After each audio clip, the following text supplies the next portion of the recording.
Welcome to the Gauntlet podcast. This is our special new edition of GM Masterclass with your host, me, Kate, and Jason. Yay! GMing Masterclass. Oh my god, it's so pretentious. I'm living for it. It's the best. It's what they call the like ultimate GM advice, which is always just how to handle bad players in Fan Expo here in Canada. So nice. I was like, we're just gonna do her. We're just gonna own it. Nice. I love it. Cool. So how are we proceeding here? Well, for most of the episode, what we're going to be doing first is I'm going to ask a question that I've had on my mind or I've had people be asking me personally. And then we're going to take some questions we found from the community. And then we're going to kind of summarize it with, giving me life. I love it. Yeah, that sounds good. Great. So, Jason, I have an important question for you from me personally. What's been your biggest challenge recently in jamming, and how have you handled it? Well, I definitely know what my biggest challenge has been lately. I'm not sure I'm handling it. Well, we're here to help. Yeah. So my big thing lately is, I'm having a hard time avoiding this really bad habit of comparing myself to other GMs and viewing the success of other GMs as some sort of evidence of my own inadequacy. Does that make sense? Yeah, I understand the words you're saying. I've never felt that myself. That's really interesting. So, like, competitive at all? So, let me just give you some context here. For so long in the Gauntlet, my games were the games that everyone wanted to play in, right? They were the exciting games. They were the ones that you wanted to get into, right? And as the platform has grown, we have started to expand to other awesome GMs who are running awesome games that people want to play in, right? And I find myself in this weird place where on our Slack group, people will be like, oh man, I just finished playing this game with, say, LOL, and it was amazing, and here are all the emojis, right? like that happens. And then I find myself being like, oh man, like the game I ran, they didn't jump into the Slack and say how awesome it was and give me all the emojis, right? And so I know this is totally stupid and trivial, but I'm finding myself having this weird, man, maybe I'm slipping, or maybe I'm not doing enough or something like that, right? It's a total insecurity thing, That's really interesting, because for the longest time you're like, I don't have any insecurities about GMing. I'm the coolest. Everyone loves me. I mean, I do think I'm a cool GM, but you are a cool GM. So anyway, I guess what else do I want to say here? Oh, well, it goes to other contexts too.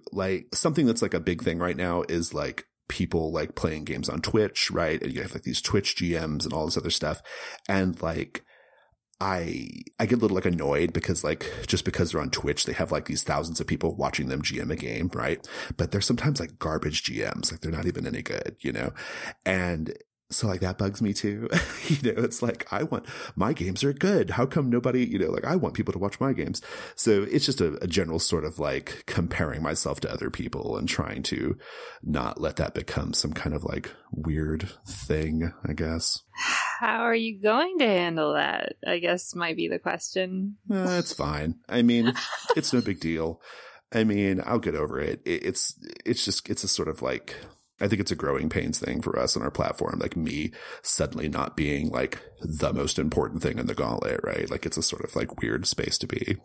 Yeah, when TAG got bigger and we started getting more and more GMs involved, my games used to have 15 deep waitlists. Yeah. Right? They used to be really, really popular, and then it got to a point where there's so many games happening that people still wanted to play my games, but not always did they fill, or I didn't get my usual players. And it was that moment where you're like, am I suddenly inadequate? Or is it just that now there are more people? Right. That's exactly what it is, right? And I think it's a normal thing to feel as your community grows or whatever. But I think there's probably also a lesson there for everybody, right? I think what's really great about our community is I know the reason why people are going into Slack and saying, oh man, this was so awesome, because they probably did have a really good time. But also I think there's a sort of bucking each other up and sort of validation that kind of happens in our community, right? It's so true. I know that's what it is, but nevertheless, I'm man, I just ran the best fucking game ever of X, and And I never heard about it. So, yeah. Yeah. So. Yeah. I definitely, like, after I finish a game, I'm usually like, did anyone talk about our game? Like, right. Yeah. like yeah, I do check Slack, but yeah, I find that feeling of like shared space as like the rockstar GM who's no longer necessarily like the only rockstar GM. Right. Yeah. It means they're still building up these other GMs, so they've kind of forgotten to still give you gold stars. Right. Yeah. I think that's what I hope that's what it is. I think that's what it is. Right. So it's, and again, it's totally trivial and stupid. Right. But it's the stuff that gets under your skin. Yeah. Yeah. What about you? So as you know, I've been running my own game, and I ran it all at Metatopia, and I ran it at Queen City Conquest, and I've been running it here in Toronto, and learning to like listen to people's criticism of my game, or even just GMing in general, because I've started doing Roses and Thorns now, which I never used to do until I went to Metatopia one year, and like not let that bring me down has been one of my biggest challenges, I would say, in the last few months, is listening to like what people are saying and learning to just say like thank you for your feedback, and not engaging with people on their feedback has been my biggest and hardest lesson, is not to argue my point, but just to be like, okay, well, I'm sorry you felt that, thanks for sharing. Right. Yeah. Yep. I hear you on that. I'm really, really sensitive about my GMing, right? I've never written a game or I've never published a game, at least. And so I don't have that particular angle or that perspective, but I'm like really sensitive about my GMing, right? Like but I mean, I think that leads me to take it like really seriously, right? Which I think is important as well. But yeah, I don't even know if I've learned that lesson yet. Oh, you had to though. Like when you wrote the game, because people are like, well, this, and you're like, no, but that's okay. And so my lesson for that, like what I've really learned to do is just like put Kate aside. Kate doesn't have to exist in this moment, and just like be a person taking notes in a conversation. So I just write everything down, even if I don't really care about what they're saying. And I thank them for their feedback, and then I'll come back to it a day later. Yeah, I think the key is probably just like, and that's great. I mean, like, I think it's so easy to take creative stuff and make it really personal, right? That's part of it, right? It being personal is part of it. Like that's what makes it cool, right? Separating those two things can be pretty challenging, but I think you're, that's cool. It's cool that you acknowledge it, right? You acknowledge it's an hard. Issue. Yeah. It's really hard. But yeah, so that's my thing. Awesome. Stay in the moment. So in the Slack and in our G Plus community, we've asked all of you wonderful people to give us some questions about GMing, and we're going to answer them and imbue you with our knowledge, and it's going to be divine. Our masterclass level knowledge. Right? Oh, people are going to hate us forever for this. So I don't care. I love it. Let's do it. I love it. Our first question is, empowered by the apocalypse, how can we use a hard move to be fans of the characters? Really, really good question. You did your notes first, and mine are pretty similar, so I'll let you talk first. Kills a breeze. So the thing I've learned the most in the last year and a half in terms of Powered by the Apocalypse GMing was from that episode we did with Avery, where Avery was like, yeah, but, a hard move, but also that means sometimes giving them good things. And I was like, oh shit, you're right. Good things can be complicated. Like if suddenly the werewolf wants to be your boyfriend and like he comes with a whole pack of baggage, that's great. Right. Yeah. Yeah. So I found GMing with hard moves is sometimes I'll just give them what they want and make sure it comes with every string possible. My favorite example of this lately, I've been watching Ozark, which is the new Jason Bateman drug money laundering series. It's not great, but he's trying to launder money for a drug cartel, and it's like a challenge for him, otherwise they're going to come kill him. And he finally does it, and then, the next day a truckload of $500 million shows up instead of $8 million. And so it's like you totally succeed and everyone has new confidence in you, and here's all these new problems from that confidence. And it's like that's how you be a fan of the characters, right there. Yeah, that's a great kind of fan of the character hard move. I like that. I to me, I think there's something to be said about like giving the player characters in a Powered by the Apocalypse game a chance to do their thing, right? Playbooks are what I love about the playbook way of Apocalypse World games is they really very much like goalpost the kind of experience that the players want to have. They're a huge, huge signal. Like just the player choosing the playbook they chose, they're telling you as the GM a lot about what kind of experience they want to have. And so I think, oh, sorry, go ahead.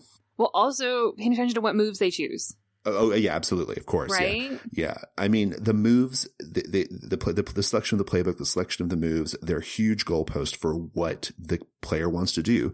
And I think whenever your moves dovetail with that, it doesn't matter how hard you go, right? Because you are being a fan of the character, right? You have in your notes what I think is a really, really astute observation, which is... Oh, about the aware? Yeah. Why don't you want to just like say that? So the example I used in terms of like making sure you're pinpointing that hard move towards your playbook is I play a lot of Urban Shadows.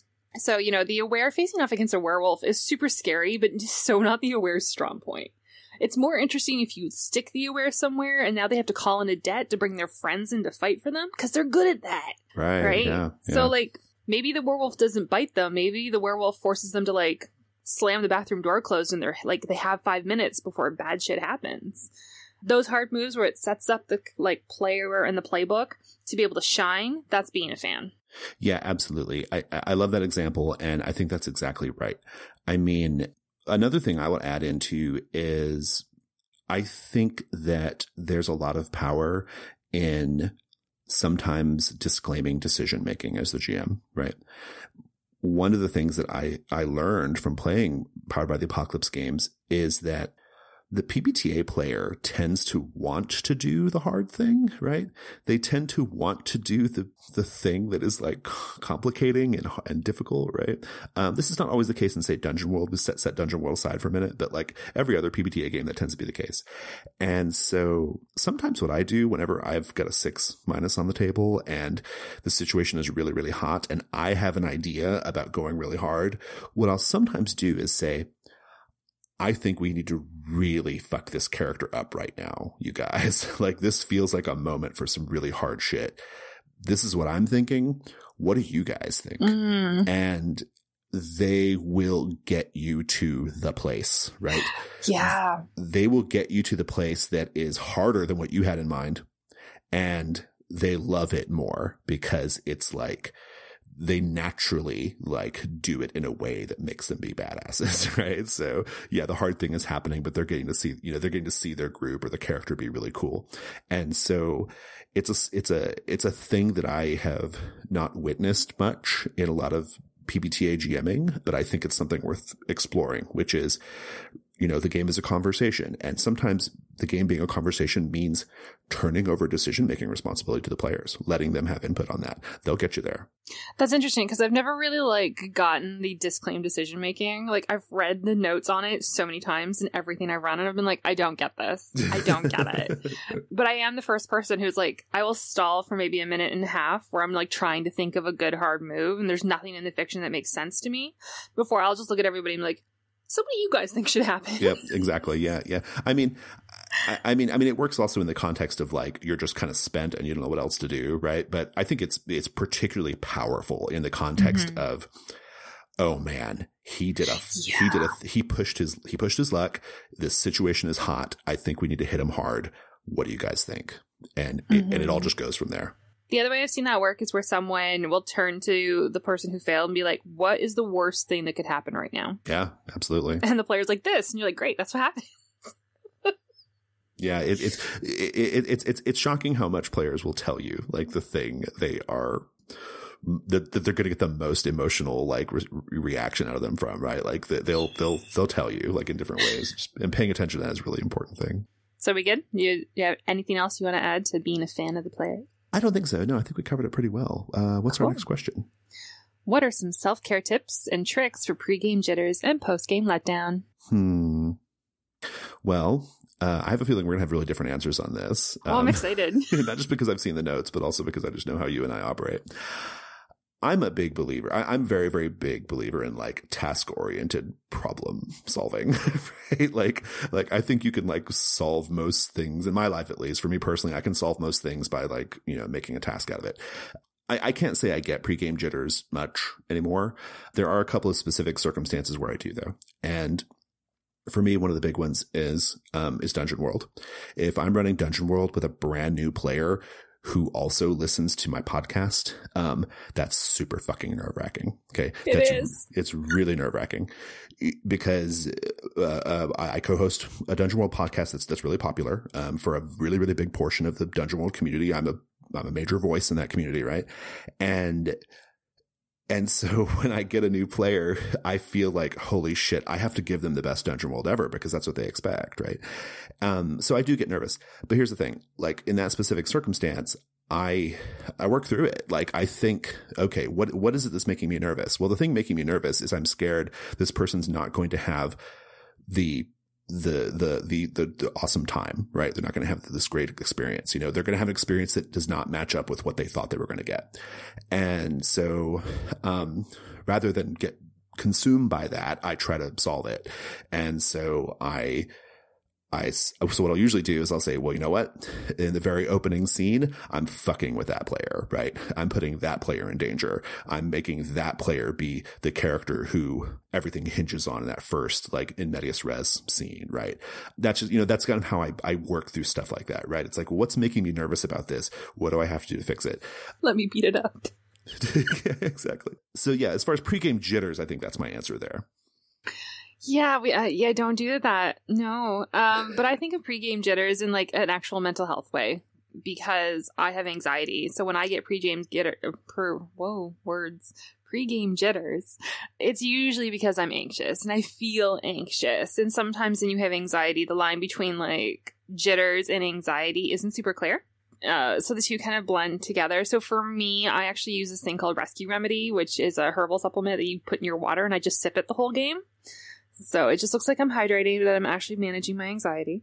The other thing I do to help get rid of like you're about to perform and you need to like swallow those butterflies and like get into the show is I ritualize my games. So I know step one is always, hi, I'm Kate and we're playing da-da-da. Here's your content warnings. Here's your tones. Oh, that's so smart. I do that too. Yeah. The ritual of introducing the game. And once that's started, you're hitting a familiar beat, but you're hitting like the easy familiar beat. Right? Like it's the easy ones. Who are you? What are we playing? What do I need to worry about? And then I take a break so that it's like, okay, this is what we're going to do. We're going to go take like a 5-minute break and I come back and we hit the table hard. Yeah, I love it.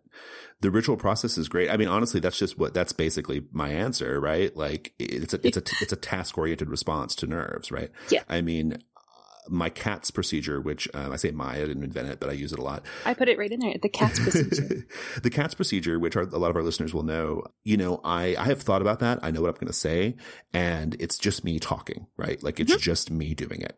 And that's great because it puts me on stage, but like you said, it's the easy thing, right? Like I've never thought about it that way, but that's super smart, Kate. Like, yeah, it's the simple ritual. It's the simple performative thing to do. And that kind of eases you into the trickier stuff. So yeah. Like and that. You're commanding stage at that point, right? Yep. Like this is your table, you're owning it and you're asking questions of people if you want, but regardless, you're owning that space and you're taking command of it at that point.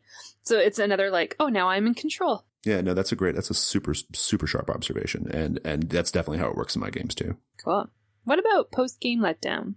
Define that. I don't think I know what it means. I feel like that's when you play a game, and for me this usually comes from playing a game where like I'm getting some bleed left over, I think. Or I might just like the game's over and I'm just kind of like sad that it's over, or I'm a little down, or I'm getting a little like, I would call it post-game blues. I don't have this. Yeah, I don't have this. Well, maybe there's a reason why. Maybe the reason why I don't have it is an answer. I don't know. It's because you're a rockstar GM and you don't have sad games or bad games or like, No, it's not that. I think part of it for me is I treat GMing to me, GMing is a skill. And because it's a skill, I approach it as something that you'll be constantly getting better at, and sometimes you won't be doing great at it, but you'll learn and you'll get better, right? I don't attach a huge amount of it is emotional for me, like we said earlier, but it's not like but I'm in a space for me where it's like, okay, I'm super interested in interrogating what happened and then like fixing it, right? So as far as like this sort of like how did I do part of the post game, that part is not so difficult for me because I'm really good at like laying out like the different problems for myself and kind of figuring out what I need to do to fix it next time. Like that's something I enjoy doing, and I think it's a healthy thing to do. And I don't get too caught up in it. I view it as a sort of like skill development thing. The other thing is different. This sort of like emotional drop. I don't know if I have an answer there. I don't. It could be because we play so many games in the Gauntlet. I don't have that many opportunities to feel it because we're always moving on to the next thing. But you play a lot of games too, though, so I'm not sure why that would be a satisfying answer there. How do you deal with it? I mean, maybe. Well, I think the thing to actually pick up from the idea that like you're going to play another game is to know you're going to play another game, right? Like this last game experience, even if you're having an emotional drop, the key to having an emotional drop is to process it, to not just like push it aside and be like, all right, whatever, I'm going to just ignore this problem I have right now. So I debrief. I find debriefing helps a lot with a post-game drop. Absolutely. Yep. So like take a break, go to the bathroom, literally remove yourself from the space of that game you just had. So I like that in the Gauntlet, a lot of people will like play on Hangouts and then you'll drop Hangouts and you'll go onto the Discord. Like you are actively leaving one space to go to another. It's really interesting that the groups do that. Yeah, I love it, actually. I love that we like stop and like literally and like literally go somewhere else to talk about the game. Like there's something about that. I can't put my finger on it, but there's something about that really like works for me. It's what you do in LARP. As debrief, you do like a symbolic, you rip up your character sheet or you leave the space and you come back as you, right? You're no longer your character. Oh, that's cool. Yeah, I've never thought about it that way, but you're right. Like that makes a lot of sense. Turns out gaming's really ritualistic. It's super ritualized, isn't it? You know, the debriefs are funny because this is, again, goes back to, I think, like the sort of like the different sort of experience I have when I play games versus even my players in the game I'm playing in. Often in the debriefs, the players are debriefing their emotions, right? Yep. They are talking about like, oh my God, I felt like this when your character did this, or oh my God, when you did this, I wanted to cheer, or this made me feel so great, My part of the debrief is, I almost feel like an interloper in a way, because my part of the debrief is not usually that. My part of the debrief is so much more like about like technique and about narrative and about like it's like story techniques, narrative pacing. Like that's what I like to interrogate during the debrief. And so I've had to learn to like, back off. Yeah. and like let them have that space to the point where I even joined the debrief late, right? Like I joined the debrief like significantly after everybody else has been doing it. Yeah, I don't. I sit there and I listen, but I don't really say anything. I say hi to everybody when I'm GMing and we talk, and then I'm like, I let everybody kind of take over. And then at the end, I'm like, how did everyone feel about, you know, my job as GM? Was there stuff you liked? Was there stuff you didn't? Roses, thorns, yada, yada. Yeah, I definitely need to approach that differently because I go into, like, I'm just as excited as they are. I'm usually loving it just as much as they did, but like, it's usually for like different reasons. So, and that makes sense, right? Because I'm not playing one character, you know, I'm playing like, I have so many more concerns as the GM. So, yeah. The other thing to note though, and I'm going to just touch on this briefly because I'm finding there's a lot of crossover between gaming and for some reason therapy. And that concerns me as a conversation in our community and culture, that if you are depressive and you tend to have a drop off after game, there's some simple things you can do, like reaching out to a friend, taking a shower, eating something, going for a walk, looking at pictures of cute animals.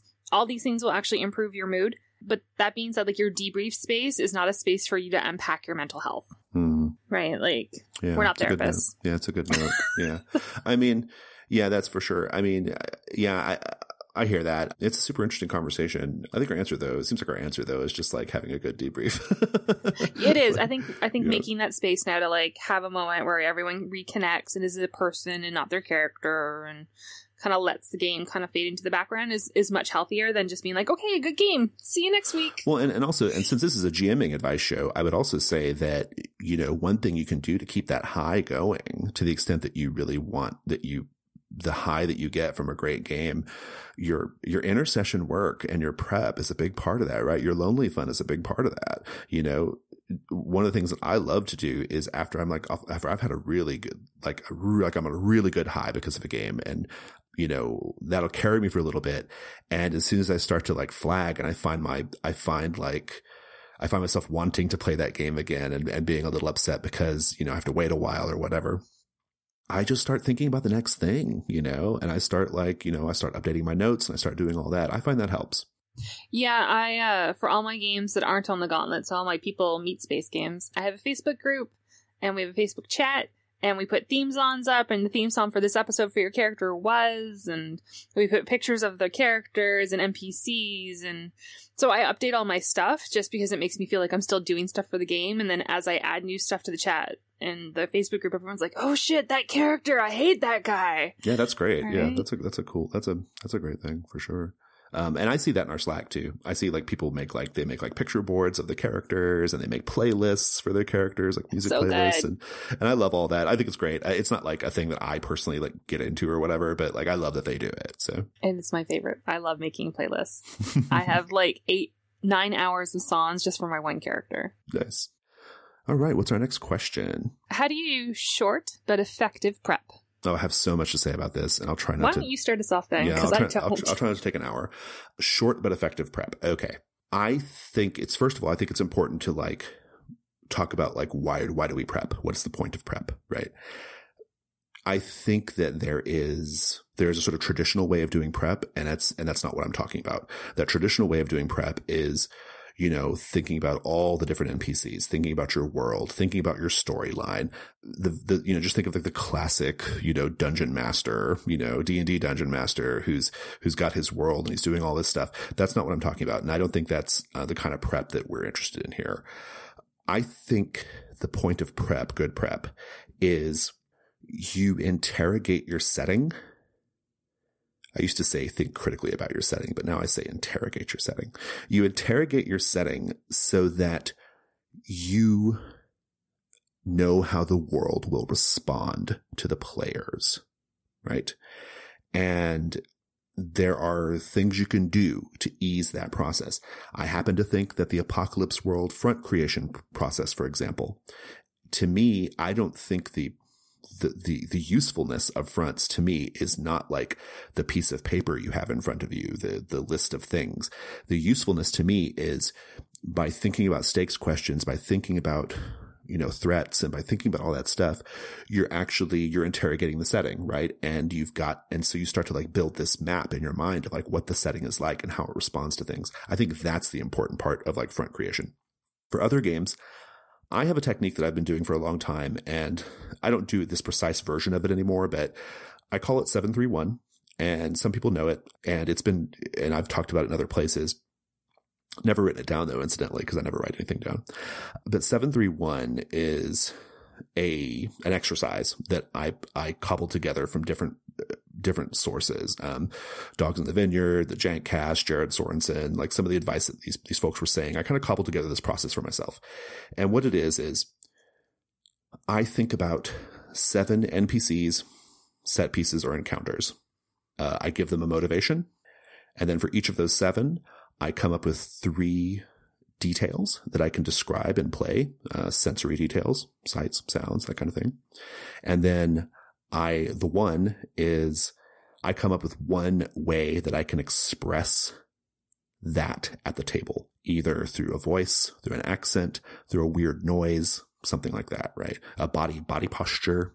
So it's 731, 7 NPCs or encounters, 3 descriptive notes about each of them, and then one way I can embody it at the table.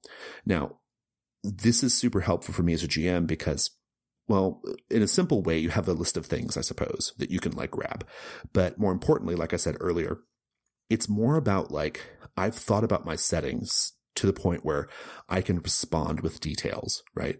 Like I may have made a character who talks with a funny voice and whose motivation is X and who looks like, A, B, and C. But in play, the players might express interest in something else. And I may not even use those elements for that character anymore, but I have those elements ready. So instead of it being, the gas station attendant who is this way. Maybe it's the brother of the main character who's that way. And I can instantly slip into it. I just repurpose that preparation for this other character. And so what you end up with is in your mind, and I suppose on paper, but for me, it's just in my mind, this collection of elements that are cohesive with one another, but that can be pulled apart and used in different places, right? To me, that's what interrogating your setting is about. That's what thinking critically about your setting is all about. And it doesn't take long. That was a lot. Sorry. That was so much information. I know. Sorry. My brain's like still processing it all. Wow. That's like my whole GMing headspace. I just laid it out in front of you. So wow. So mine's like that, but like the Diet Coke version, because you do way more work than I do. I think of because mine's always very character driven. There's usually a fair number of NPCs in the world. And for some reason, people love my NPCs. So there's always a lot in the world because people love to go talk to them. And I'll always just pull in my head 3 of them. I know you have 7. Well, NPCs 3 of them. NPCs and locations and encounters. It's all right. Yeah. So maybe 4 NPCs. Yeah, 3 of them, and I'll hit their drives hard because those are the ones who are fucking with the world the most. And then I'll just keep those. They're what I would call truths. These are the truths of this episode. These 3 things are happening in the world, whether or not they interact with them or not. It just means every roll that's made, I infuse a bit of that truth into those rolls. So any investigation roll, anytime they hit the streets and they miss, they run into a person who's doing and dealing with this problem. So Crossroads, most of the people now have played a version of Crossroads with me. And it's always the same setting. It's always Dogtown Commons. It's always that there's a witch who's been burned by the people, and her solution to this was just to freeze time and punish them forever for it. And I don't have any other truths to that world but that note. And everything the characters do is just they get a flavor of that truth. Right? I love it. Yeah. Yeah.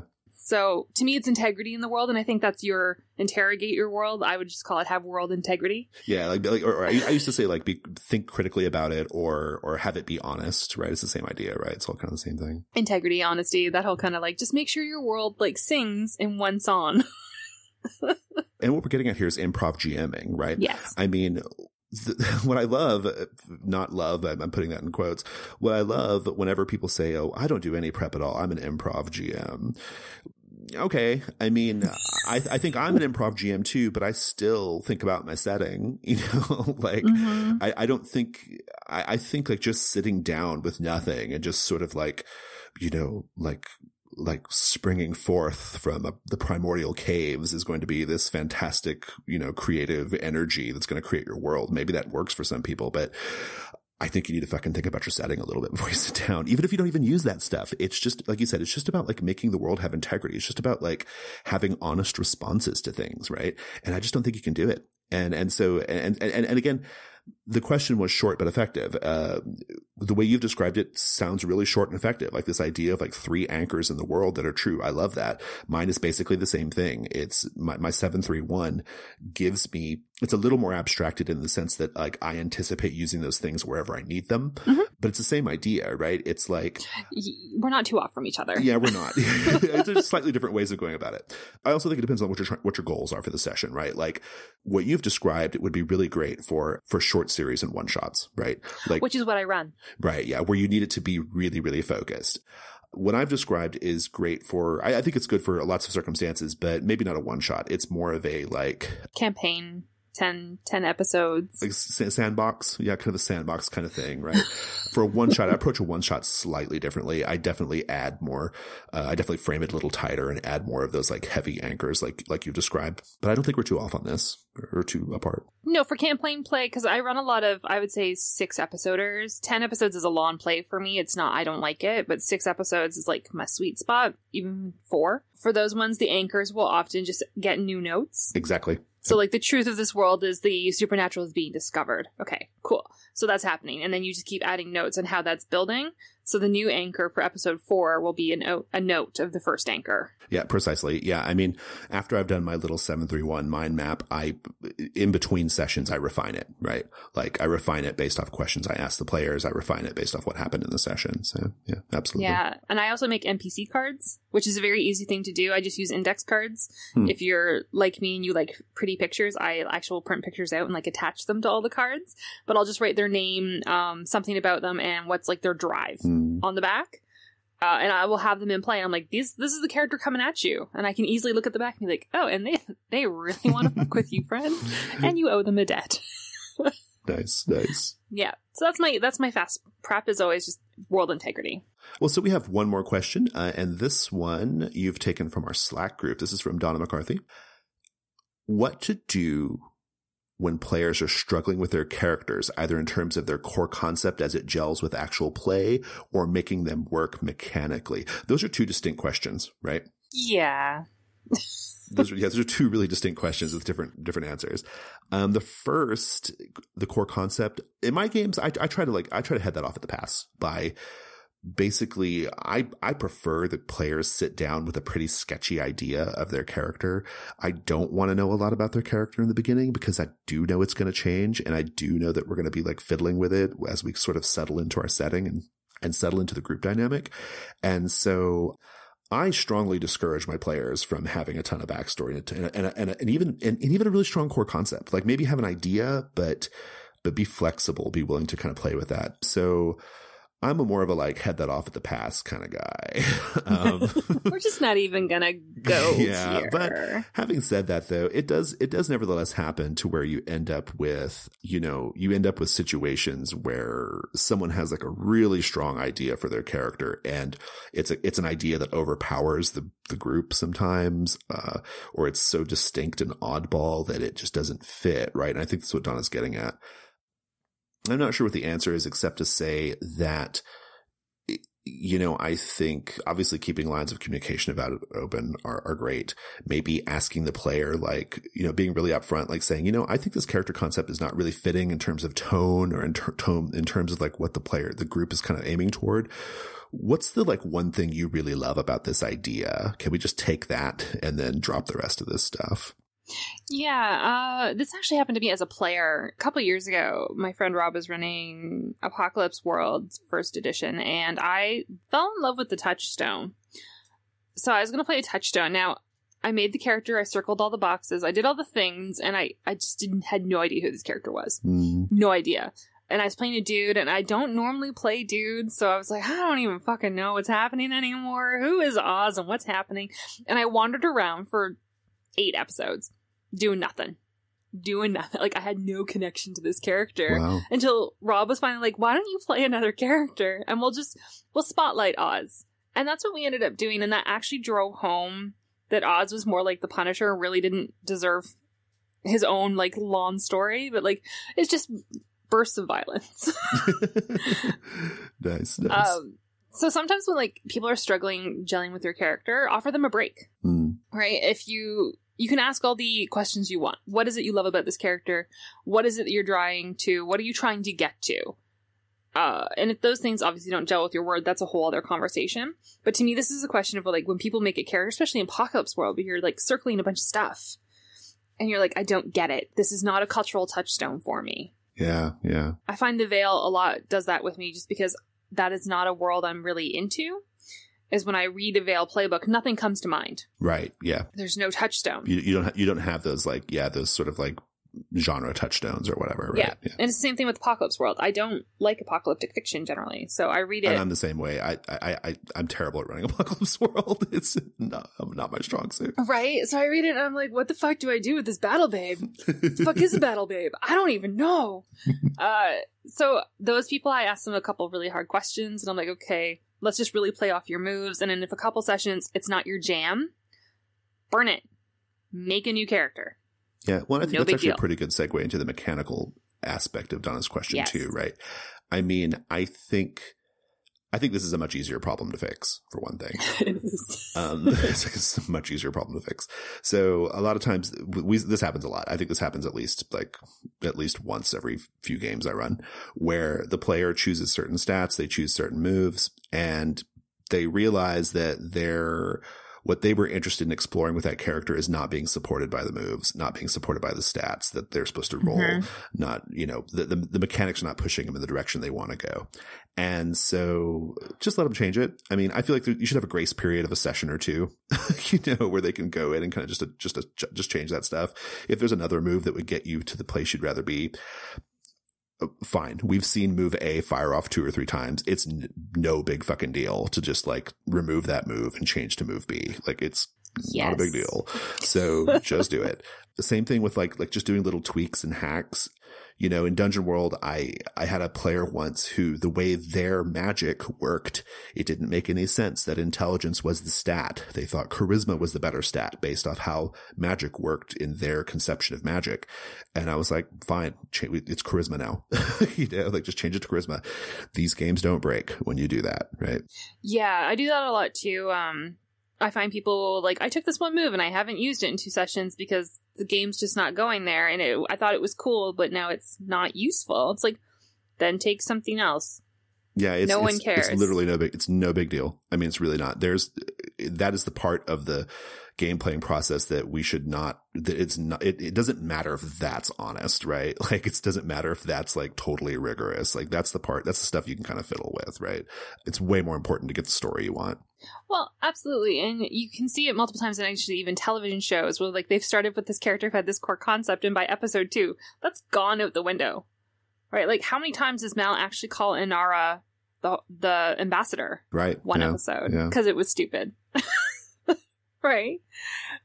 So you can pick things up and put them down. And I think that's important with characters. Is like if it's not mechanically gelling with you, 1, make sure it's the character you want to be playing. 2, if it's not, get a new one. And 3 is the GM. Ask lots of questions. Yeah. I mean, that flexibility is important, and like, don't be scared to quote break the rules. You know, don't be. You know, it does not matter. These games won't break. They just won't. So. Cool. Is there anything else you want to add to that? No, I think we can go on to Giving Me Life. Exciting. Hi, listeners. 2 things I want to tell you about today. First, we are giving away 3 softcover copies of Emily Care Boss's game, The Romance Trilogy, in February. For a chance to win one, all you have to do is follow us on Twitter at Gauntlet RPG. Our Twitter followers will be entered into drawings taking place on February 14th, 21st, and 28th. And we're doing these Twitter drawings all year, so be sure to follow us at Gauntlet RPG.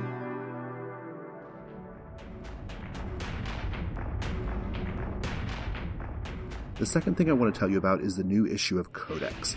It's called Codex Blood 2, and it will be in our Patreon feed through February. It is the best issue of Codex yet. Here's what's inside.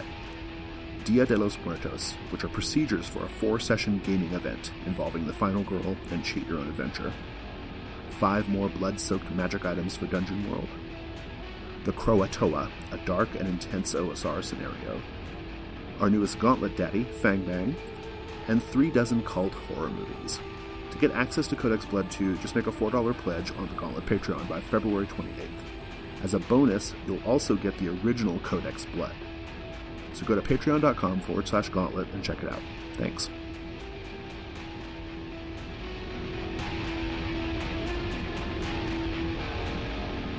This is Giving Me Life.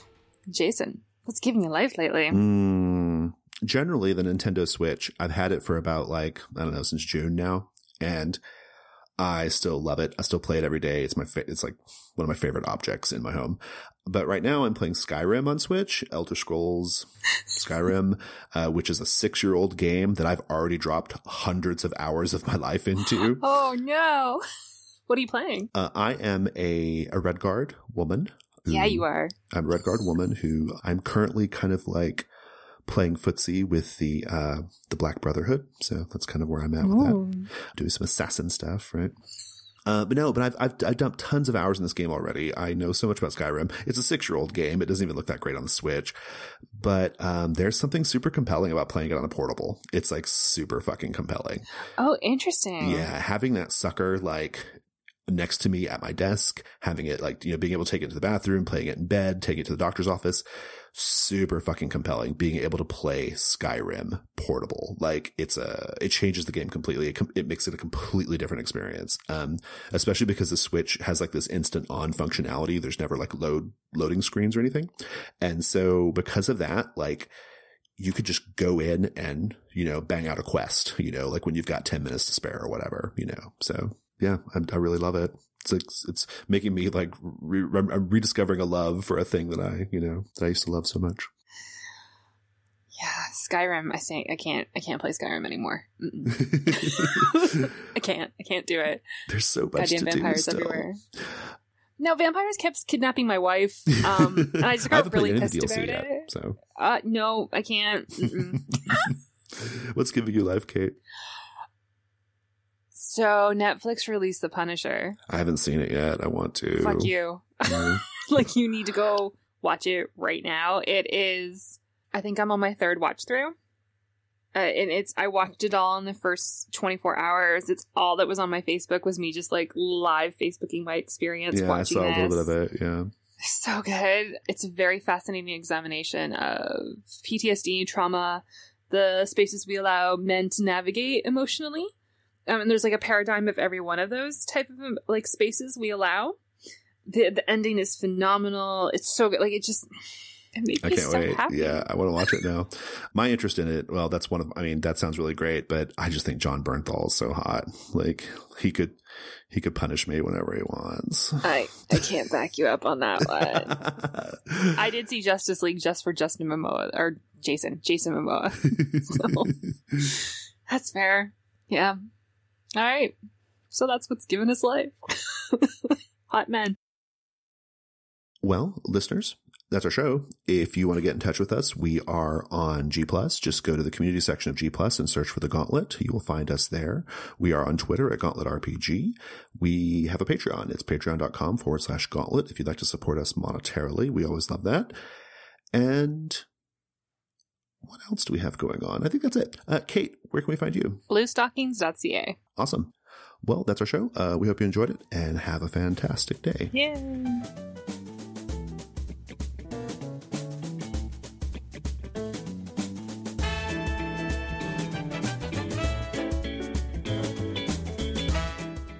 Feel our superiority.